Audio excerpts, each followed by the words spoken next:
নমস্কাৰ আপোনালোকে চাই আছে নেশ্যন এনি আৰু মই হেমেন ৰাজা লৈ আহিছোঁ এই মুহূৰ্তত ৰাজ্যৰ এটা অতি চাঞ্চল্যকৰ খবৰ কি হৈছে প্ৰকৃততে এইখন অসমত প্ৰকৃততে কি হ'বলৈ গৈ আছে এতিয়া যেন নিজা ঘৰত থকা অৱস্থাটো যেন সুৰক্ষিত নহয় মহিলা এনে এক ঘটনাই সংঘটিত হৈছে এইখন অসমৰ বিশ্বনাথত অতি চাঞ্চল্যকৰ খবৰ এই মুহূৰ্তত নেশ্যন এনি প্ৰতিগৰাকী দৰ্শক আমি জনাবলৈ বিচাৰিছোঁ যে নিশা শুই থকা অৱস্থাটো যেন সুৰক্ষিত নহয় মহিলা বিশ্বনাথৰ মোনাবাৰী চাহ বাগিচাত সংঘটিত হৈছে এই ভয়াৱহ ঘটনাটো এগৰাকী নাৰ্ছক কুকাণ্ড কৰাৰ চেষ্টা এটা লম্পটৰ যিগৰাকী আৰু সেই লম্পটটো হৈছে গুণকান্ত মহন্ত নামৰ এটা লম্পটে এগৰাকী মহিলাক কুকাণ্ড কৰাৰ চেষ্টা কৰিছিল আৰু সেই মহিলাগৰাকী আছিল নাৰ্ছ আৰু নাৰ্ছগৰাকী নিজা ঘৰত শুই থকা অৱস্থাতে কুকৰ্ম কৰিবলৈ সংঘটিত কৰিছিল আৰু ইমানতে ক্ষান্ত নাথাকি কুকাণ্ড সংঘটিত কৰাৰ সমান্তৰালকৈ মহিলাগৰাকীক প্ৰাণনাশৰো চেষ্টা চলাইছিল এইটো লম্পটে অতি ডাঙৰ খবৰ আৰু হাস্পতাল কৰ্তৃপক্ষই কোনোমতে উদ্ধাৰ কৰে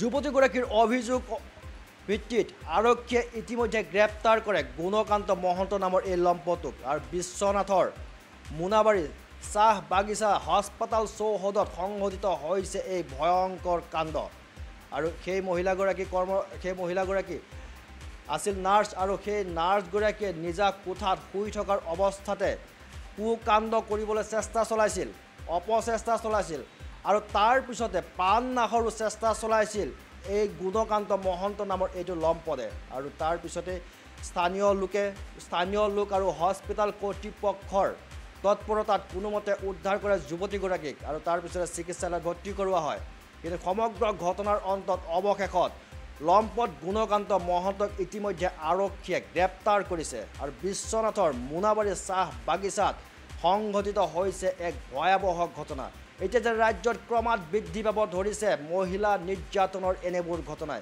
এটাৰ পিছত আন এটাকৈ ঘটনাই যেন বাৰুকৈয়ে চিন্তিত কৰিছে সচেতন মহলক কিয় মানুহৰ মানসিকতা এনে পৰ্যায়লৈ গৈ আছে তাকে লৈ যেন অঞ্চলবাসীও চিন্তিত হৈ পৰিছে বিশেষকৈ নিজা ঘৰতো যেন সুৰক্ষিত নহয় মহিলা যুৱতীসকল আৰু এনে এক ঘটনাই পুনৰ দেখিবলৈ পোৱা গৈছে এইখন অসমৰ বিশ্বনাথত এগৰাকী নাৰ্ছে নিজা কোঠাৰ ভিতৰত শুই থকাৰ অৱস্থাতেই লম্পট মহন্ত উপাধিধাৰী এই লোকজনে সংঘটিত কৰিব বিচাৰিছিল কুকাণ্ড অপকৰ্মৰ চেষ্টা কৰিছিল আৰু তাৰ পিছতে অপকৰ্ম কৰাৰ সমান্তৰালকৈ প্ৰাণনাশৰো চেষ্টা কৰিছিল কিমান এক ভয়াৱহ পৰিস্থিতি কিমান এক ভয়াৱহ কাণ্ড কৰিবলৈ চেষ্টা কৰিছিল এইটো লম্পট গুণকান্ত মহন্তই সঁচাকৈ অতি আচৰিতজনক খবৰ এতিয়া যেন নিজৰ সুৰক্ষাৰ বাবে নামি পৰিব হ'ল অসমৰ ৰাজ্যৰ যিসমূহ মহিলা যুৱতী আছে আৰু এইটোৱে হৈছে গুণকান্ত মহন্ত অতি উদ্বেগজনক খবৰ অসমৰ প্ৰতিগৰাকী লোকৰ বাবে নেশ্যন এনি প্ৰতিগৰাকী দৰ্শকক জনাবলৈ বিচাৰিছোঁ এই চাঞ্চল্যকৰ খবৰটো এইটো লম্পট হৈছে গুণকান্ত মহন্ত আৰু গুণকান্ত মহন্তই এগৰাকী নাৰ্ছক নিজা কোঠাত শুই থকা অৱস্থাতে অতি নিৰ্লজ্জভাৱে কুকাণ্ড কৰিবলৈ চেষ্টা কৰিছিল আৰু তাৰ পিছতে প্ৰাণনাশৰো চেষ্টা কৰিছিল কিন্তু স্থানীয় লোক আৰু যিখন হস্পিটেলৰ কৰ্তৃপক্ষ আছে হস্পিটেলৰ কৰ্তৃপক্ষৰ তৎপৰতাত কোনোমতে উদ্ধাৰ কৰে ভুক্তভোগী যুৱতীগৰাকীক আৰু সমগ্ৰ ঘটনাৰ পিছতেই এতিয়া আৰক্ষীৰ জালত পৰিছে এই লম্পট গুণকান্ত মহন্ত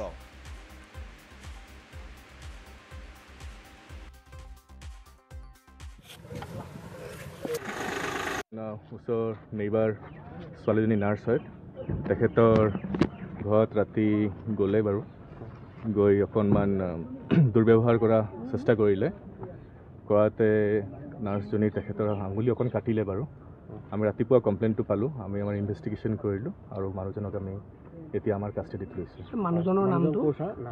মানুহজনৰ নাম বা গুণকান্ত মহন্ত তেখেত আপোনাৰ যিটো আমাৰ মোনাবাৰী টি এষ্টেটৰ যিটো হস্পিটেল আছে তেখেতৰ মিছেছ নাৰ্ছৰ কাম কৰে তেখেতৰ কোৱাৰ্টাৰতে মানুহজন থাকে আৰু যোন আমাৰ ভিক্টিম তেখেতৰ নেইবাৰ হয় ভিক্টিমৰ নাৰ্ছৰ কাম কৰে ওচৰৰ কোৱাৰ্টাৰতে কিবা শাৰীৰিক সম্পৰ্ক তেনেকুৱা ধৰণৰ আমি এতিয়া আমাৰ ইনভেষ্টিগেশ্যন প্ৰচেছটো কৰোঁ বা থাকিলে আপোনালোক পিছত জনাব।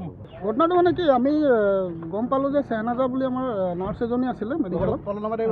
তো তাই আমাৰ মেডিকেলৰ পাছফালে আমাৰ কেণ্টিঙৰ পাছফালে তাই কোৱাৰ্টাৰ আছে। তো কোৱাৰ্টাৰৰ ওচৰত আমাৰ মহন্ত বুলি মানুহ এজন আছে, বয়সস্থ মানুহ এজন। তো আমি শুনামতে তেখেতে মানে তাইৰ কোৱাৰ্টাৰত সোমাইছিলে, তাই মানে এটা সৰুকৈ এটা চাকু এটা লৈ আৰু মুখত কাপোৰ বান্ধি সোমাইছিলে বুলি আমি গম পাইছোঁ। তো আমি গম পোৱাৰ লগে লগে আহিছোঁ যেতিয়া আমি মেডিকেলত আহি খবৰ লওঁতে মানে লগে লগে আকৌ পুলিচক ইনফৰ্মেশ্যন দিয়া হ'ল। পুলিচে আহিলে, পুলিচে তেওঁলোকৰ এতিয়া ইনভেষ্টিগেশ্যন চালু আছে তেওঁলোকৰ। আৰু তেওঁলোকে মহন্ত বুলি মানুহজনে নিজে কৰিছোঁ বুলি তেওঁ স্বীকাৰ কৰিছে আৰু মানে কথাখিনি কিবা শাৰীৰিক সম্পৰ্ক কিবা তেনেকুৱা কৰাৰ চেষ্টা চলাইছিলে আৰু চেষ্টা চলাইছিলে। তো মোনাবাৰী হস্পিটেলৰ পাছফালে। মানুহজনৰ নামটো মহন্ত বুলি জানো, অৰিজিনেল নামটো মানে ইমান এটা তেওঁ কোন হয় ইয়াত, তেওঁ কোন হয় আৰু তেওঁ ইয়াত চাকৰিয়াল, তেওঁৰ মিছেছ ইয়াত চাকৰি কৰে, নাৰ্ছত চাকৰি কৰে।